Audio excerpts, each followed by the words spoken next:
काफी समय पहले की बात है। प्रतापगढ़ नाम का एक राज्य था।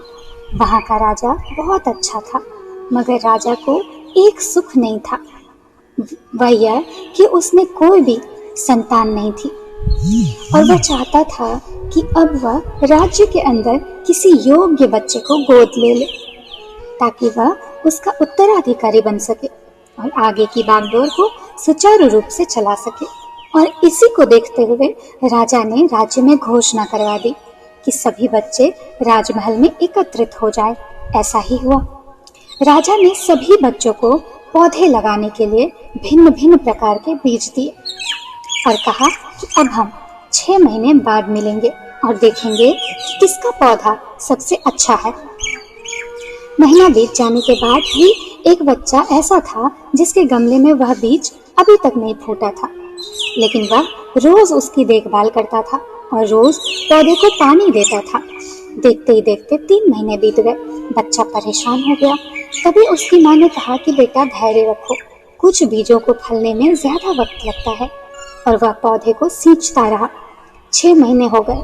राजा के पास जाने का समय आ चुका था, लेकिन वह डरा हुआ था कि सभी बच्चों के गमलों में तो पौधे होंगे और उसका गमला खाली होगा। लेकिन वह बच्चा बहुत ईमानदार था और सारे बच्चे राजमहल में आ चुके थे।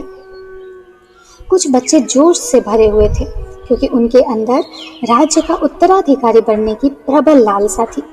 अब राजा ने आदेश दिया कि सभी बच्चे अपने अपने गमले दिखाएं। सभी बच्चे अपने अपने गमले दिखाने लगे, मगर एक बच्चा सहमा हुआ था क्योंकि उसका गमला खाली था।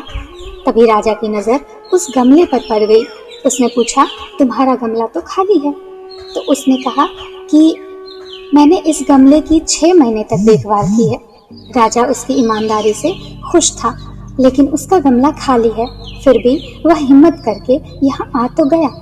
सभी बच्चों के गमले देखने के बाद राजा ने उस बच्चे को सभी के सामने बुलाया। बच्चा सहम गया और राजा ने वह गमला सभी को दिखाया। सभी बच्चे जोर जोर से हंसने लगे। राजा ने कहा, शांत हो जाइए, इतने खुश मत होइए। आप सभी के पास जो पौधे हैं वो सब बंजर हैं। आप चाहे कितनी भी मेहनत कर लें, उनसे कुछ नहीं निकलेगा, लेकिन असली बीज यही था।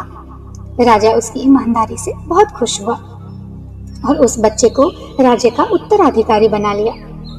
लेकिन हमें इस कहानी से क्या सीखने को मिलता है? मेरे हिसाब से अपने अंदर ईमानदारी का होना बहुत जरूरी है।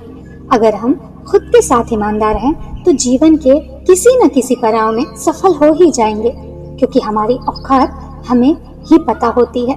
हम खुद को पागल बनाकर खुद का ही नुकसान करते हैं।